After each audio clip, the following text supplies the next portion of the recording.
Rahayu, rahayu, rahayu. Kali ini saya akan membahas tentang bagaimana kita berbudaya, melestarikan budaya, memahami perbedaan antara budaya dengan tradisi. Ya.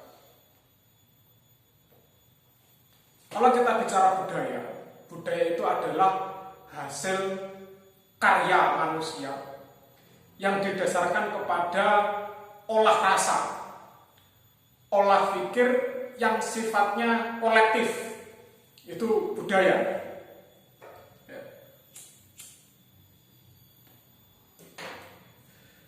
Contohnya apa? Contohnya menari atau tarian. Jadi tarian itu muncul, itu bukan asal-asalan, bukan sembarangan. Tetapi tarian itu muncul karena ada yang mengolahnya. Hasil proses berpikirnya lalu dituangkan dalam satu gerakan, lalu gerakan itu diharmonikan dengan musik, lalu diajarkan secara kolektif, dan itu disukai oleh satu masyarakat atau sosial tertentu dan menjadi sebuah kebanggaan. Itulah budaya. Nah,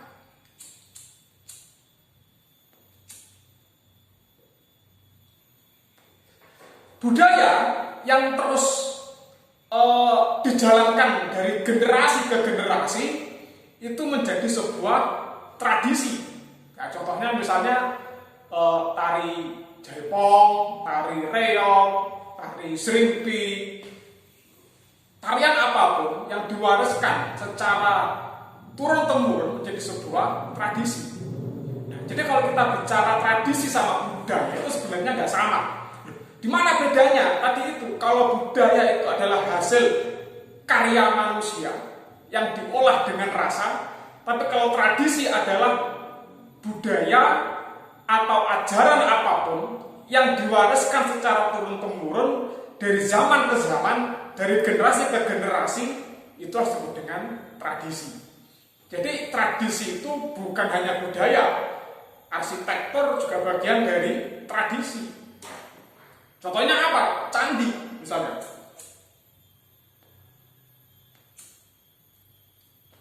Candi itu adalah merupakan tempat sembahyang kepada Yang Widi, ya, yang sudah turun-temurun sebenarnya dari era kuno, ya, dari era Medangkamulan sebenarnya sampai era Majapahit, yang sampai sekarang juga oleh teman-teman beragama Hindu atau Buddha masih digunakan untuk bersembahyang. Artinya apa? Kalau kita bicara candi, itu arsitektur candinya itu merupakan tradisi. Candi yang sudah diwariskan dari generasi ke generasi adalah tradisi. Nah, inilah yang disebut dengan bagaimana melestarikan tradisi. Kalau budaya bisa akulturasi, baik dari lokal ataupun dari daerah lain, itu namanya akulturasi. Nah, akulturasi nanti itu membentuk budaya baru. Jika diwariskan dari generasi ke generasi secara terus-menerus menjadi sebuah tradisi. Contoh lain, saya pakai udeng. Ya. Udeng ini adalah sebuah budaya bagaimana orang Jawa itu menutup kepala. Karena diwariskan dari generasi ke generasi sampai sekarang menjadi sebuah tradisi. Tradisi orang Jawa itu pakai udeng. Ya, sama kayak orang India yang pakai tutup kepala besar itu juga tradisi orang India. Nah, orang Jawa tradisinya tutup kepala pakai udeng. Nah, ini penting sekali kita pahami ini. Melestarikan budaya tidak lepas dari melestarikan tradisi. Melestarikan tradisi harus paham yang namanya sejarah. Mengapa? Karena semua peradaban, semua pengetahuan, semua budaya itu memiliki sejarahnya masing-masing. Orang yang buta pada sejarah, pada akhirnya dia akan kehilangan isinya.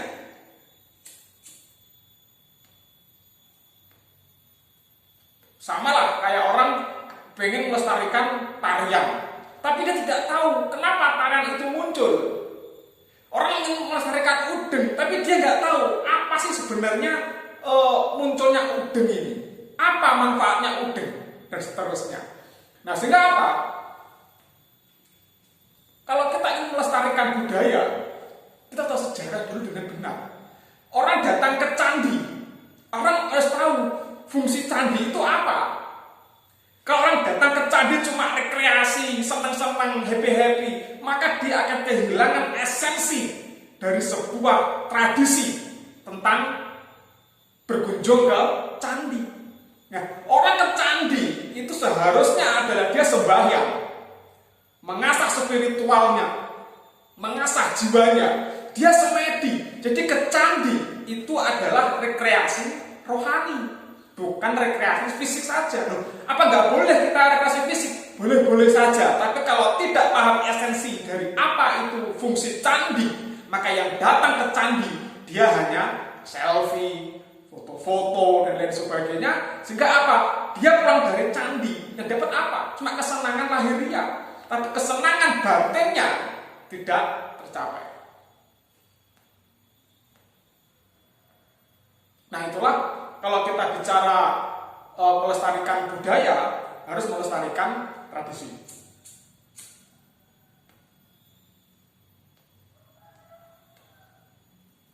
Jadi kita ngobrol, saya ingin ngobrol santai saja, ngobrol bebas ya tentang budaya ini sambil karena kondisi di tempat saya sangat mendung sekali, jadi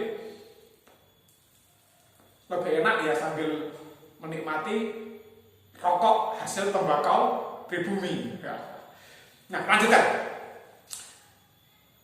Apakah orang yang melestarikan satu tradisi itu, ya, sudah bisa dianggap sebagai pelestari budaya? Ya, orang yang melestarikan tradisi sudah bisa dianggap sebagai pelestari budaya, karena orang yang melestarikan tradisi itu dia akan memahami betul bagaimana perkembangan budaya, bagaimana perkembangan seni, bagaimana perkembangan pengetahuan. Saya misalnya adalah seorang dosen filsafat, maka saya melestarikan tradisi filsafat. Dari mana? Dari zaman Yunani kuno. Seperti apa? Salah satu tradisi filsafat adalah bagaimana kita melihat seluruh kehidupan ini dalam proses dialektis kritis. Pengetahuan tidak muncul tanpa adanya proses dialektis. Nah, apakah saya termasuk orang yang kolot? Iya. Apakah saya termasuk tradisional? Iya. Karena tradisi berpikir saya menggunakan cara yang diwariskan para filsuf Yunani klasik sampai sekarang. Nah, dalam berbudaya, saya bagaimana? Dalam berbudaya, saya adalah orang Jawa. Yang namanya orang Jawa, kita harus melestarikan budaya-budaya Jawa. Budaya Jawa tidak hanya sekedar pakaian. Budaya Jawa tidak hanya sekedar senjatanya berupa keris.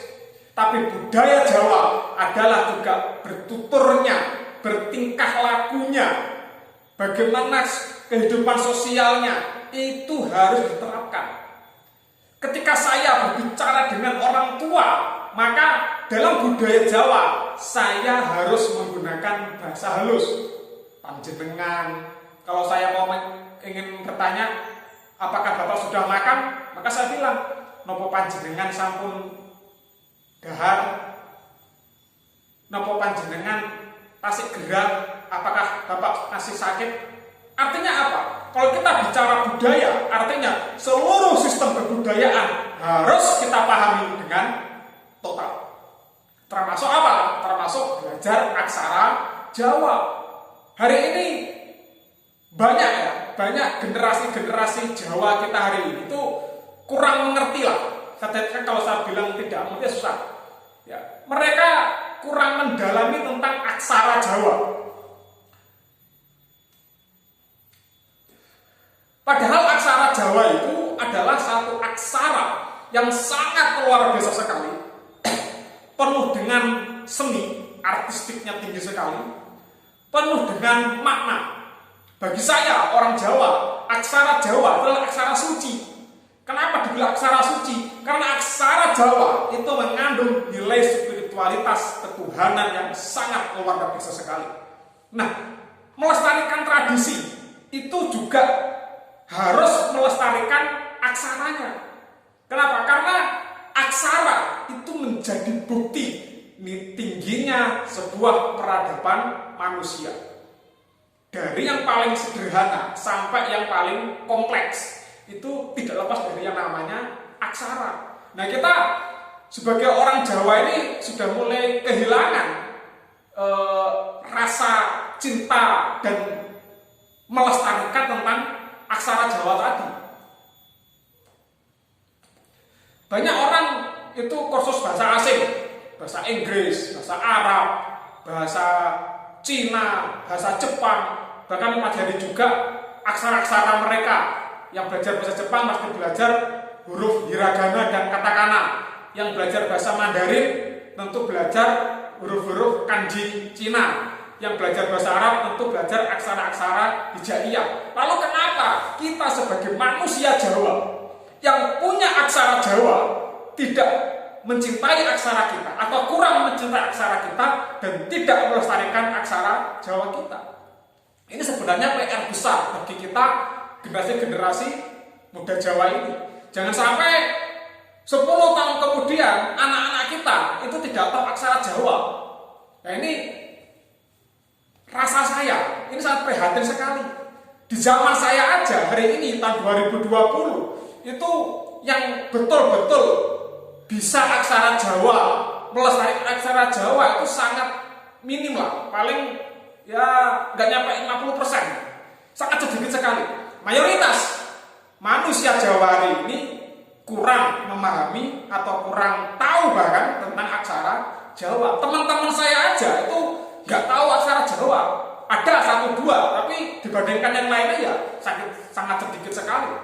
Nah, kita sebagai manusia Jawa ini harus melestarikan seluruh warisan leluhur kita, baik itu berupa budaya yang sudah ditradisikan, baik berupa ajaran leluhur yang sudah ditradisikan, ataupun aksara Jawa yang menjadi identitas manusia Jawa yang berpengetahuan luhur. Jadi melestarikan budaya tanpa melestarikan yang lain ya sama seperti kita memakai baju tapi tidak memahami dengan betul fungsi baju kita itu seperti apa. Ya, ada juga orang yang mengibaratkan orang pakai baju tapi bajunya terbuat dari kain plastik, terbuat dari plastik yang bening, ya semrawut. Nah, jadi di dalam melestarikan budaya ataupun tradisi kita tetap berpatokan kepada pengetahuan.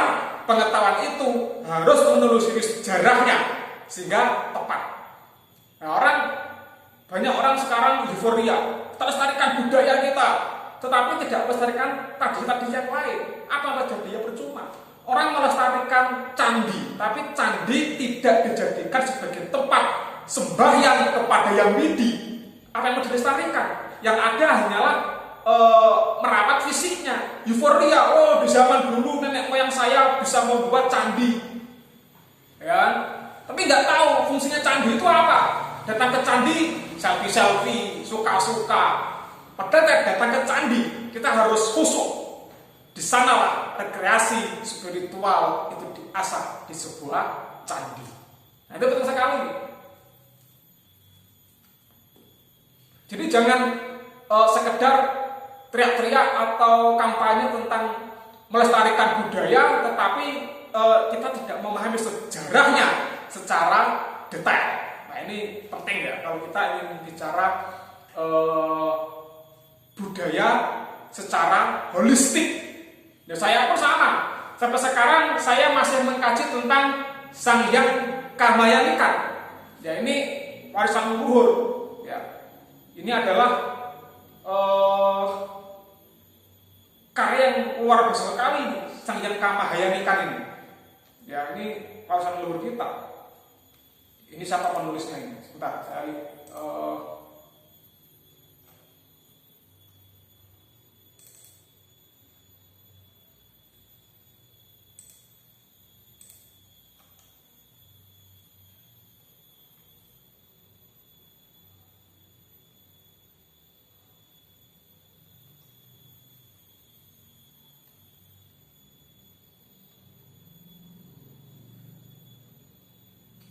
lupa saya. Ah.